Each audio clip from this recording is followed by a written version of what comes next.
in 2015, you put out an album called On E. Mm-hmm. What was your favorite song off of that one? And can you tell us about that? Favorite song, man. It's always hard for me because I'm like when I put together a piece of work, I always look at it all the same, right? And then people take what they like out of which song. For me, it's personal. You know what I mean? But my most personal song on the album is the last record. It's called the E Story, where I talk about things that happened to me in my life and where I'm at now. I even talk based on that. Me doing the West Coast Bad Boys, that early me, and where the life, the things that happened to me in my life, and then where I'm at now. So that song that was one of my most personal records. So I would say that one because it was personal. It's called the E Story. It's like the end. I love the way I started my album off. It's called Elude, where I'm just MCing all the way through, letting people know that I'm here and I'm an MC. But McLaren F1, he did the boat of that production on that album, man. We sat through that album, man, and we just cranked it out, music after music. And if I might say, not to be bragging, but hit after hit, we was smashing, man. He was coming through with the great production, and I was coming through with the lyrics, man. We just went in and just put our best foot forth, and then came out with an amazing project on E. What was it like being in the Source magazine's Unsigned Hype?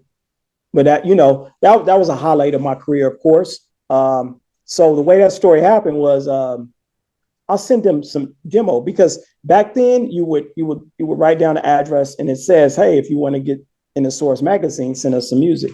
So I sent it to him, right? So about 2 months went by, man, and I didn't hear from him. So guess what?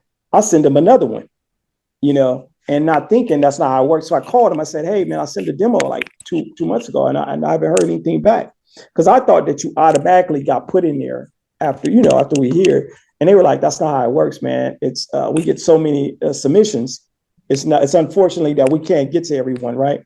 So and at the time, I didn't even tell him my name when I talked to that person. I just kind of like, oh, okay, it don't work that way. And it was so crazy that someone else called me back like maybe a month or two later and was like, hey, man, you E-Ray C? I said, yeah. So no, the first thing that happened real quick, I get a text, because I had a pager at the time when this happened. So I get a text, and it's a 212 number. That's automatically New York. So I didn't know anybody in New York at the time. Actually, I did, but I didn't know. That I knew that this had to be somebody else that was business. So when I seen the number, I said, New York. I'm like, it's got to be something music. You know what I mean? So I called. I was actually going to my friend's house at the time. One of my best friends, J-Mac, Jamal. So I went to his house. I said, hey, can I use your phone, man? I think it's a business call. He said, go ahead. So, and then I told him, man, this is going to be a long distance call. He said, oh, no worries, man, go ahead. So I called him. I said, yeah, this is the Source. I said, the Source magazine? It was like, yeah. I said, well, I'm E-Ray C. Somebody just called me. He was like, you know who? I said, no, they didn't leave a message. They just left the number. And he was like, well, there's so many people that work here. We don't know who it is.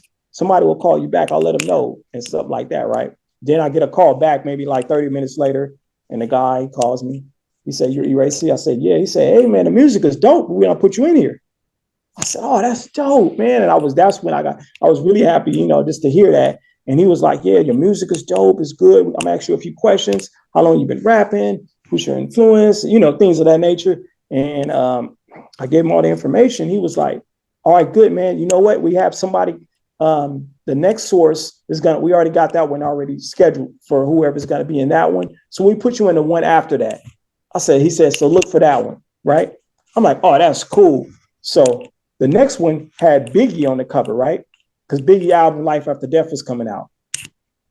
This is the thing about that. So that was coming out. So I'm thinking, okay, I'm in the next issue. I don't know who's going to be on this cover, but it's going to be somebody. I mean, Big was just on this one. I'm going to be on the next one, right?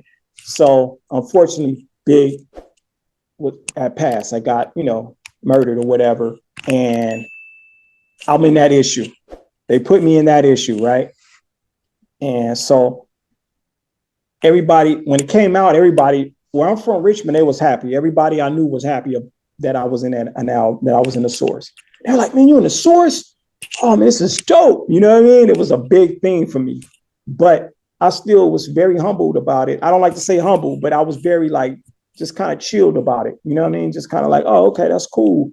I called the Source up, you know, because at this time it was some riffs going on about East and West at this time. Remember that was bubbling going on? Yeah. Because after when Big got hit, it was like they really started thinking some East West things. So I called the Source up. I said, hey, I appreciate y'all putting me in Source, man. What's next? You know, because I'm thinking like, hey, maybe I could give out some more music so I can try to get to some labels or something, right?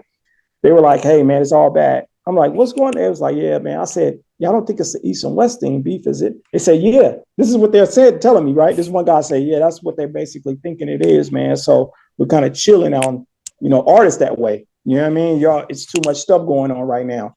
Big just got killed. He's like, man. Then he just told me, yeah, good luck with your music, man. Ain't nothing we gonna do about it because we don't even trust you guys right now. You know what I mean? That's the weirdest part about this whole situation. So if you think about it, I thought about it years later. I was in the greatest. I don't want to word this. I want to say one of the best issues, but at the wrong time. You know what I mean? Like Yeah. it was good that I was in that issue, but it was a bad thing for me trying to promote myself. You know what I mean?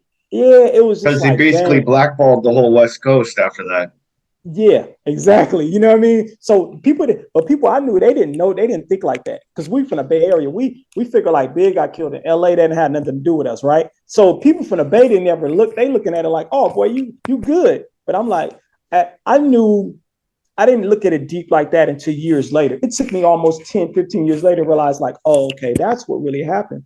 It was just kind of like, I'm in a great issue, but not really, because they're not really dealing with no West Coast music right now. They're not going to even try to, even though they felt like I was good. If you read that comment, it was, they were praising me, saying that I was actually a gifted artist, right? But they still, after that happened, when Big got killed, they wasn't trying to listen. They didn't want to hear nothing. You know, they didn't want to, we're not gonna, you know, it took a while for it, even the West Coast, to get back to that stage where an artist that was not signed to get signed. Artists that were signed at the time, they were the only ones like Q, Mac 10, Dub C, Exhibit. All them people still had it, you know, because they were already had albums out. So they were able to keep going.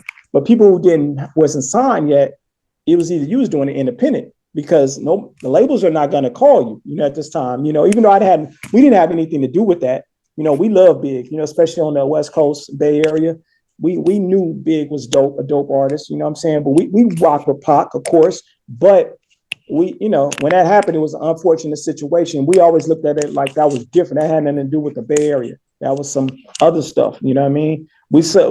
That's Southern California, we Northern California. But shout out to LA. You know, I love LA, but I'm saying we felt that was their political stuff going on. You know what I mean? And basically that's just what it was, man. But I'm thankful for being in that great issue, because if you look at the Unsigned Hype, if the whole magazine was dedicated to Big, so all his pictures and everything he's ever done. So it was very emotional issue to be in, you know, from the gate, you know what I'm saying? But any artist can ever go back to that and be like, oh, you was in that issue?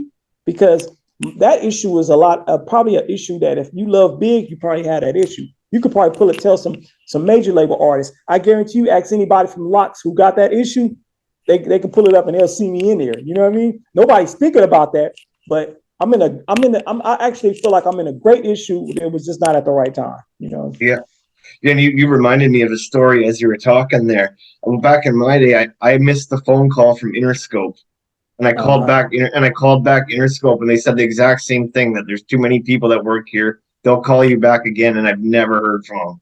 Oh, and that happens, man. Unfortunately, it's just unfortunate that they really wanted me in there, so they called me again because I called them. So yeah, and that does happen. I've heard stories like that a lot, man. They'll call you. I had a situation where some family I knew, they had triplets. They were actually in the 50 Cent video called from his last major label album back in 2009. It was called Baby. What is it called? Something.